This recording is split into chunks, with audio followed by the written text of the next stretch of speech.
What's going on, guys? Welcome back to another video. Today's video, we're at home, of course, but as you've seen in our previous video, we just got back from Epic Universe. In today's video, we're going to talk about the good, the bad, and just the ugly of Epic Universe. With this being a new park, we all know it's going to have flaws, and it's going to have things that are overhyped, and it's going to have things that are just awesome and amazing that everybody has to do. So in today's video, we're going to talk about those things, and we're going to tell you the honest truth about Epic Universe. The things that no other influencer wants to speak about or tell you about because they don't want to get on Universal's bad side. We could care less because we don't want you guys going to Epic Universe and wasting your money, because park tickets are $200-$300 a person. And not only that, if you want to have a good experience and ride every ride, you're basically going to have to drop another $200 to get express. So let's get right into it and start with what's good about Epic Universe. Some of the good of Epic Universe is, I'll say, the theming. And we'll start off first with the Isle of Berk. When you walk into the Isle of Berk, it's exactly like you're walking into the movie of How to Train Your Dragons. They have Mead Hall, you have the dragon racing ride, you have everything that basically makes it seem like you're inside the movie. I definitely agree. It is like what you see in the movies. And when I first walked in, I was amazed by everything that I saw, because I had never seen the movies before, and we had just recently watched the movies, and it was amazing. I almost got emotional for some reason, because I'm like, wow, this is just beautiful. This is amazing. It's just like the movie. All I could think about was Toothless. It was just so cute. It was so fun. It was just everything how it should be, to the T. It was just, the theming in that world is just on point. So the first ride that we did in the Isle of Berk was Hiccup's Wing Glider. Now, I'm still confused on which ride is which. That's why I had to pull it up to figure out. So to me, I thought the Wing Gliders was going to be the one where you're strapped into the thing and you have those little things that turn and you're flying. No, it was the one that's the roller coaster. Now that roller coaster, 10 out of 10, fun. To me, it's kid friendly. It's almost like a Big Thunder, and it has, I think, 3 launches on it, which is really cool. The Toothless animatronic on that ride was very massive, and it was really good. And it's cool to see Hiccup as well. You kind of miss him if you don't look to the left really quickly. You'll kind of miss him, but he's there as soon as you go in. And that ride was just cool. It takes you through the whole Isle of Berk, and you get to pretty much see all the beauty of that whole island. I would wait in line for that ride. I'd wait probably an hour max to get on that ride, because it was fun. And towards the end, I put my hands up and I was like, wee, yeah. It was just cute. And we did front row, which was surprising, because I never, I never choose front row for any first time ride I've never been on. But we did front row, and it was nice to see everything right in front of you. You lied, because you did pick front row the first time we rode, to be honest. We got so... I didn't know what it was gonna be. I mean, they was like, you want front row? And I'm like, sure. Didn't know I was gonna get soaked. I'll see if I can find that clip and put it in right here, because I got it all in my mouth. It was just hanging off my beard. It was fun though. But I would definitely say, if it was a kid's first ride, roller coaster ride, I would take a kid on that ride, and I would ride that ride every time. We got lucky when we rode that ride, because we just finished up eating at Mead Hall, which we recommend eating at Mead Hall. We got the big platter that feeds probably a family of 6, and so we split that between me and her. We didn't even finish all that food, but it's a lot of food. And so we got lucky and were able to, right after we left Mead Hall, we seen them testing the ride, so it was like, let's hang out here. And probably 5-10 minutes later, we got to walk basically right on the ride. And that ride, it's usually over an hour wait. So just be prepared to wait over an hour. Any ride in that area or the meet and greet for Toothless, just be ready to wait over an hour. Be prepared to get pushed too, because them folks be pushing and running as soon as the ride opens up, just like they do at Disney. They will push you, they will knock you over just so they can be first in line to get on. Yep. So if you kind of see a ride down and you see them testing it, just kind of hang around and see what happens, because I've learned that over the years of watching YouTubers, and watching people or just seeing it happen firsthand, you know, kind of wait around. That's the best time to catch, especially popular rides. Just kind of hang out and see what's gonna happen. And the next ride we did was Dragon Racers Rally. To me, I could skip that ride. I probably won't never ride again. It's a cool ride to see the park. Like I said, you're flying up, it takes you high, and you fly. To me, it's almost like one of those spinning Dumbo rides, but you can turn. And the thing, it's very hard to turn. And the wings, I don't think the little wings that you flap up and down, I don't think those really do much of nothing. I had no interest in getting on that ride, but Jacob was so determined to get on it. And I'm like, okay, I guess I'll get on it. But I was like heat exhausted by then. I said, I'm just gonna sit on this ride. I'm not even gonna try to move my wings. Because as I was watching other people on it, honestly, I don't think the wings do anything. I don't think they make you go higher or lower. I don't think the wings make a difference. And I definitely was not trying to turn sideways and be sick and throw up. So I just sat on my ride and enjoyed it. And mine went up pretty high. And there was a guy next to me. I could see him. He was trying to turn it. He did pretty good. He got like halfway on his side turning it, but it looked scary. I was not trying to do that. Yeah, on that ride, you're supposed to be able to do a full 360. There's a ride, it's at the Mall of America in Minnesota. It's like a Ninja Turtle ride. And there's a girl, she goes and does that. And she'll spin. I think she gets like 60 spins every time she rides, and she goes in full like motion, and she'll just spin. And so I was trying to spin. I wanted to spin, and most I could do was I got to the sides, and that was it. And then it's like right when I feel like I'm about to do a spin, the ride ended. So I was like, well, but I probably wouldn't ride it again. It'd be cool for little kids if kids aren't scared of heights, but I'll just pass on. The only ride I would do over there would be the roller coaster and see the park and meet Toothless and try to see the show, because we didn't get to see the show, and we'll kind of explain later why we didn't get to see the show. And I don't even care for rides like that take you in circles. Like at Disney, for example, I don't even get on Dumbo. I don't even get on Aladdin's carpet ride. I don't care for rides like that. So I tried it and it was cool, but I don't have to get on it again. And another great part of Epic Universe would have to be the dark universe. That universe, it's just, you just feel like it's haunted. As soon as you walk in, when you're walking through the portal, you see the creepiness all over the portal, and then you walk into the purple underneath, and then you transition into like old time, like a haunted barn or something like that, and then you just walk in and just smoke coming under the little fountain and stuff. It's just, it feels very eerie, very creepy, and it's cool, like just being in there. And while we were there, we didn't get to try much food. We got to try some little cinnamon bites that had some cinnamon stuff on it and some cream cheese icing. Now those, 10 out of 10. Very good. I like those. I think they needed to be a little bit more warm, like the cream cheese frosting. It could be like more melted and warmer cinnamon bites, but they were still really good. And I think that whole dark universe area would be better if it was dark outside. It would make it more eerie. It would make it more scary. You could probably get more full effects of it, but seeing it during the daytime, you know, it's not as scary. You don't get like the full effect of it, of what it could potentially be. That is one good point there, and that's also an issue that I have with Epic Universe is the hours. It closed at 8 while we were there. I mean, even though we had a flight to catch to get out of there early, but it should be open till 11, 12 at night, so you can get the full effect and see the lights in the park. There's so many lights, and you see pictures of them testing lights and videos, and it's just, all those lights. It's like the Mario World. It looks so cool at night, I bet. And also, while we were there at Dark Universe, we went over to the Burning Tavern, and we had a couple drinks. I ended up getting the Unchained, and it's a non-alcoholic drink, and it's supposed to be the Invisible Man's specialty drink. So it comes in this cool little like a test tube thing that he kind of mixes drinks in.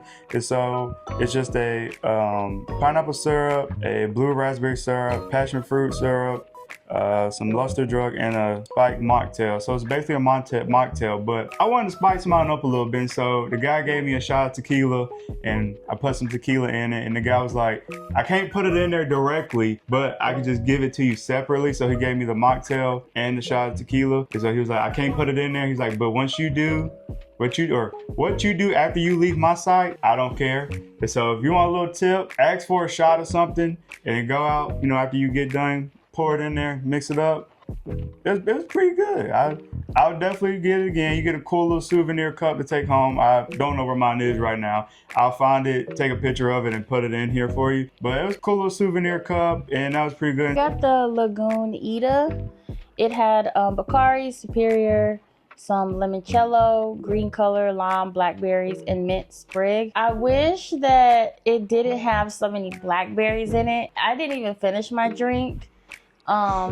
The thing is about having a drink with blackberries is it has all those little seeds in it, and you can't really bite down on those. Those hurt. I always spit them out, so I don't think I would get it next time. It had good flavor, but I just wish it had no blackberries. But yeah, they had lots of different drink options there, and the little bar was cool. As we were in there, the Monster Hunter came in and he said some little speech, and he goes, all right, everybody raise your glass, and on 3, everybody give me your greatest howl, and everybody goes, oh! And you take a sip of your drink, and then he goes around, talks to people, and so that was pretty cool. I was trying to stay around and catch the blade catch fire, but I was standing out there for probably 3 or 4 minutes, and I was burning hot. I just had sweat just dripping down my face. It was in my eye. My eyes started burning, and then she was looking for me because I was taking forever to bring the food because that's when we had got the cinnamon bites. And I was waiting inside the tavern bar, which they don't even have barely any seating in there. When you first walk in, there's this big round table. You have to stand up at that table, and it was already like a big party group there. And then they had like a couple of seats in the corners, but it doesn't give you an opportunity to actually sit down in there and enjoy your drink or eat your food or whatever you have. So that's a downside. They don't have enough seating. Yeah, they don't, and it's not really that big of an area as well. And then you would think you can go to the bar and you'll be able to order your food and drink. No, you had to go outside and get to the little kiosk and stand in line there. But yeah, overall, Dark Universe, pretty cool. The Frankenstein experience ride, definitely recommend riding that. We rode it twice. For some reason, that ride was a walk-on all day almost. The longest wait I've seen for that ride, closer to the left. You're gonna feel very close to the monsters. You're gonna feel like they're trying to grab you. If you're sitting kind of towards the other end a little bit, it's gonna feel a little bit more different experience. If you're scared of monsters or have fear, probably sit a little farther to the right instead of left. Left, you're going to be right there close to them. And that ride, it's not wild at all. It's a pretty tame ride. I feel like majority of the ride, you're riding on your back almost, looking up at the sky, because most of the animatronics and stuff is coming from above. And I will say that Dracula animatronic, impressive. And it's so massive. There's 2 of them that are at least 20-foot tall Dracula animatronics, and they're so cool. But the ride is not scary at all. It's just so much cool detail that they put into it. It's not scary. If anything, you're gonna be sitting there enjoying looking at everything you can, because there's so much to see. And I sat in the middle seats, which were the bigger seating, and I got wet pretty much. But I think if you sit on the end, you don't get as wet. Like, you get just a little splash of water on you, on your face and on your shirt. And then the pre-show is so cool when Frankenstein comes up and he's stalking, and then like the whole room is just like rumbling and vibrating. He's so cool. He's just massive. That's like, it looks like a person. That's the only thing that I can say. It just looks like a person. But I would definitely recommend you ride that ride. To me, that is one of the best dark rides I've probably ever rode, if I'm just going to be straight out honest with you. One of the best and coolest. Just the effects. There were a couple effects that didn't work. I believe at the end of the ride, there's a Dracula that's supposed to jump out at you. It was cool. I would definitely recommend riding. I don't even think it's that bad for kids to ride. Surprisingly, that ride, I feel like that ride's underrated. And in Centennial Park, that's kind of like the main base hub. They have the ride, the Stardust Racers. That ride is a 10 out of 10 must ride. I will wait in line to ride that ride. ride over and over. It's very fast. You think it has like 2 launches on it. As soon as you get on the ride, it launches you and you just go on down. And the best part of the ride to me is when you're going over the coaster that's under you. So it's a spin and you go over it and they go under you. That's so awesome and so cool to me. It's like a corkscrew, almost like Rock and Roller Coaster, the corkscrews on that. But I will say the thing I hate about that ride the most is when you look over to your left, there's a big empty field, which they're probably going to expand Epic Universe. That's no secret. Everybody knows that. But it's just a big empty field and you can just see dirt and stuff. I didn't like that. I loved it myself. When you get on the ride, you have a choice to choose between green or yellow. I had no idea what color to choose. I've seen reviews about this ride before. Nobody ever told us what color we could choose. Apparently, a color is a more intense side, and then the other one is, I guess, not as intense. We chose green. We chose green, and I'm guessing green was the more intense one because the line was longer for green than it was for yellow. But I really enjoyed it. I liked all the twists and being able to ride side by side with the people next to you. It really did feel like a race, and it felt like we all was like racing together, riding together, just having fun together. You don't even know them, and you like look over and you can see them right next to you screaming with you. So I really loved it. I would definitely wait. I think we maybe waited 45 minutes for it. Definitely was worth the wait. And that was the very first ride we did of the day. All right, let's talk about now some of the things that were bad about Epic Universe. Some of the things that we think could use improvement is the rides. Some of the rides break down a ton. Like the Hiccups Wing Glider, that broke down several times while we were there during our stay. Luckily, we caught it right after it reopened. Right after we rode it, like literally, by the time we left the land, it broke down again. That ride breaks down a lot. The Mario World, when you walk into it, it's a very cool world, but it can be very, very overstimulated. There's so much stuff going on, so many noises, so many colors, just too much. To me, like we neither one of us have anything, medically wrong with us. It was very, very overstimulating. You're like, oh my gosh, what? It's too much going on. Way too much. You got this over here, you got coins over here, you got stuff walking here. It's like a lot to see. You can hear the bands going off, people doing that. They got games you can play in one room where you could touch a little screen and do stuff. Then you got people rolling the little thing to make the little person. It's just a lot going on. It is. It's way too much. And I was just like, oh my gosh, where do I look? I just didn't know where to look because there was so much to look at. But don't get me wrong, it's a cool world. I would say it's way bigger than the one in Hollywood and it has way more to do. It's way superior than the one in Hollywood. But it was just so much going on. And it could have been too, we were just super tired. We were done by that time. We didn't feel like doing nothing. I mean, we went a couple things and we did the dings, but it's just so much in that world to do. What I was gonna say, sorry to interrupt, but what really put me over and done with this Epic Universe was the Harry Potter Ministry of Magic done. That ride made me mad. I was over it. The amount of times it broke down, the amount of times I heard it was delayed, it was just so frustrating. And like every single person sitting down on the floor because you don't know how long it's gonna be. Then you finally get the opportunity to get on the ride and it breaks down during the ride, which is ruining the experience for you. There is no magic. Every time it breaks down, you lose the magic, and like, to me, I thought that the way the seats were set up, I didn't know. I thought it was kind of set up like Tower of Terror. I'm like, what is this? What am I gonna expect? But it was nothing like that. It's nothing that's gonna drop you. It's just side to side type movement, but still it was delayed. The lights were on during part of it. I just don't know what happened. I would never wait so long for that ride again. I told Jacob that would be the last thing I do towards the day because you spend your whole day waiting in line and you miss opportunities to do other things in the park. Yep. She wanted to get straight into the ugly. She didn't even want to go to the bad. She wanted to get straight to the ugly.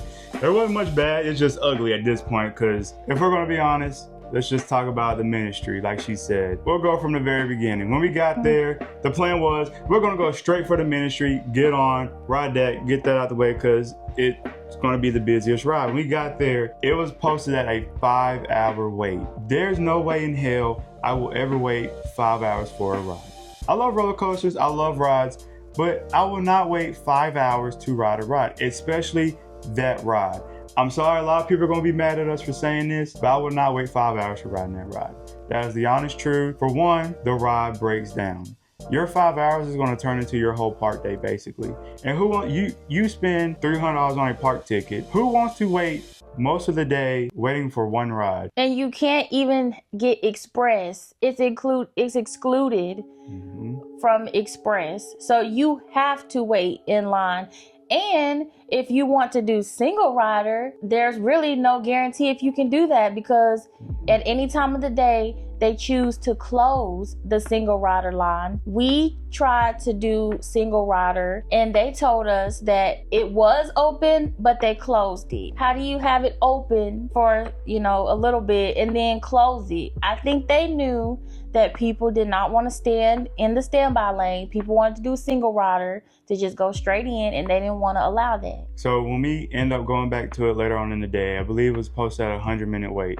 So it's about an hour and a half, give or take. So we were going to wait it. We were going to wait in the standby and do it. And we had a coworker of mine. She came with us down, and she was like, let's do single rider. And so we went ahead and got in line because we looked like they were turning people away from single rider. And so she went ahead, stood over there waiting in line. She got through. And so we went in line. We went to like the emergency exit extended queue. We were out in the hot sun, and I was standing there, I was like, I can't do this. I didn't even know the queue could go back that far. No. I've never seen it open to the side of the building, outside the building. Like that was part of the queue, but it was like outside.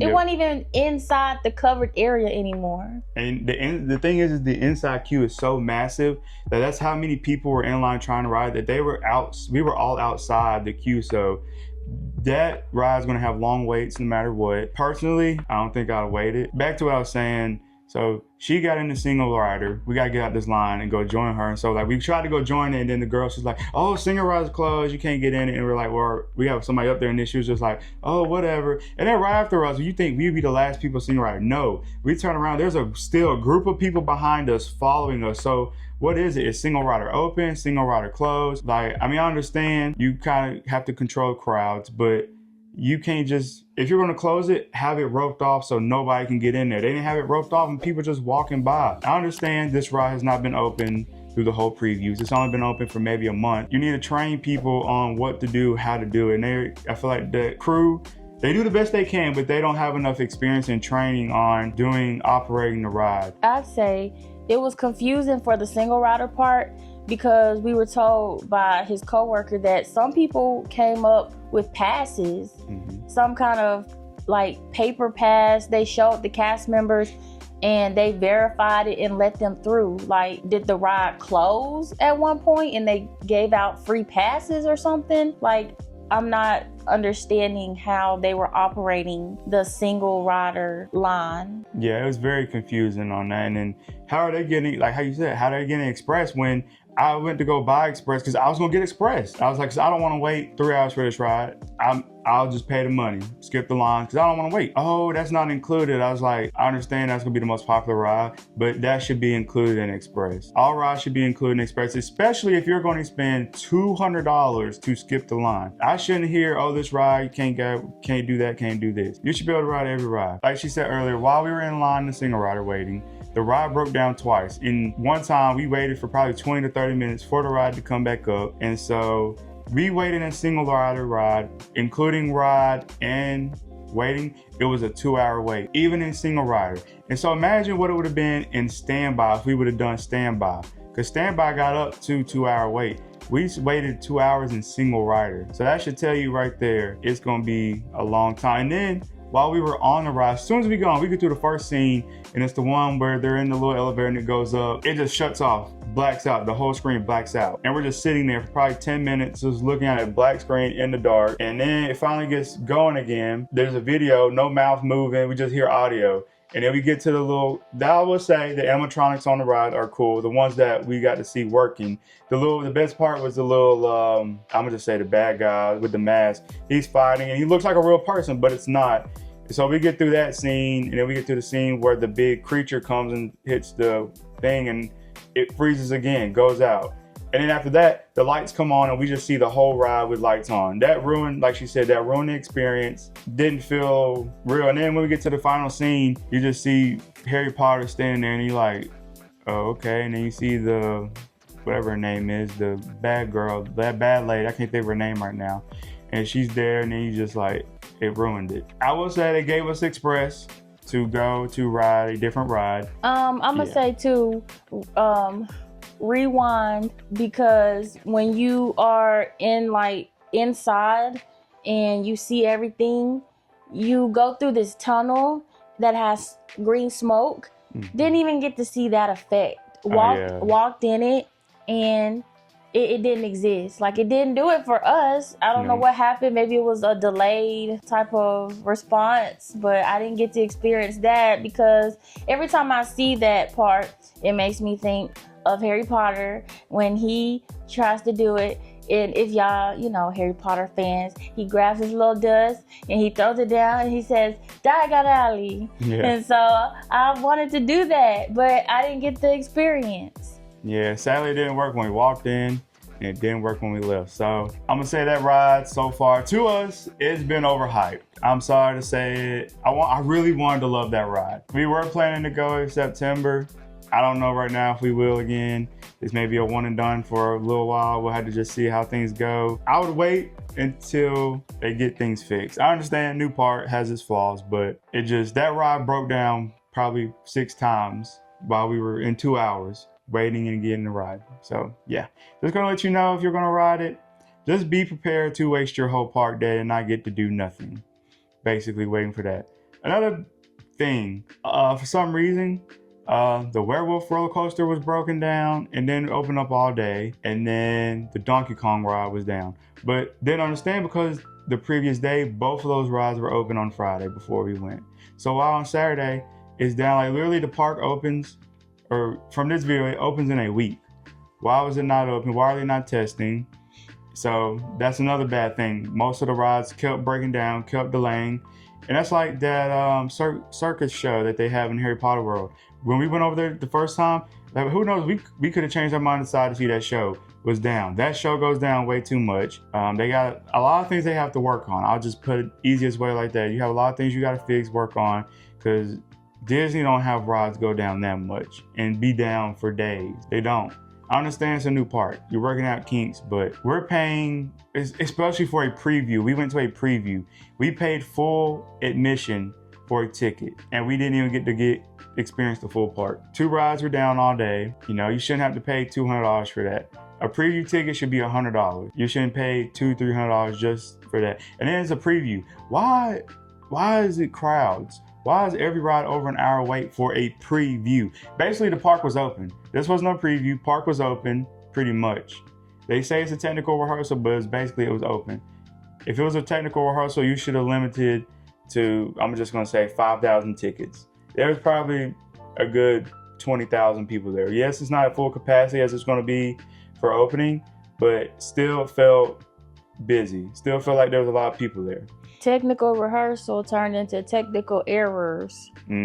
Lots of them. Oh yeah, a lot. And I hate to be this way and say that, because I wanted to love the park. I wanted to be excited to go back. I wanted to be like, oh, we have to do this every time we go down to Disney.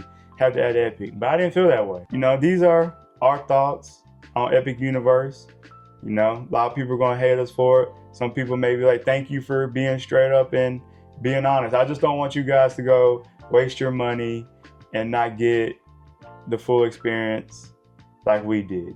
Yeah, because everybody else lied and said this was the best park in the world, in the universe, and it was just so perfect, and it wasn't. Yeah, and it may have been perfect. They made the park all perfect for influencers when they came and they did their reviews and they filmed, but just for regular guests, it didn't feel like this was something that I had to go back and do. So I'm gonna just go ahead and put this out there. For everybody saying that Epic Universe is going to kill Disney. Sorry to burst your bubble. It's not. It's not going to stop people from going to Disney. If anything, people are going to realize, oh, it's not as good as it's been hyped up to be. Yes, it's cool. Yes, it's new, but Disney's number one. In our household, Disney will always be number one. And there you go. We said it. So you can stop with all that. It's going to ruin. It's going to kill Disney because, sorry, bud, it's not. Disney will remain superior. Disney will always be number one. And that's just the honest truth. But we hope you guys enjoyed our review. Sorry if we hurt your feelings, but it's the truth. And if you enjoyed this, make sure you give the video a like.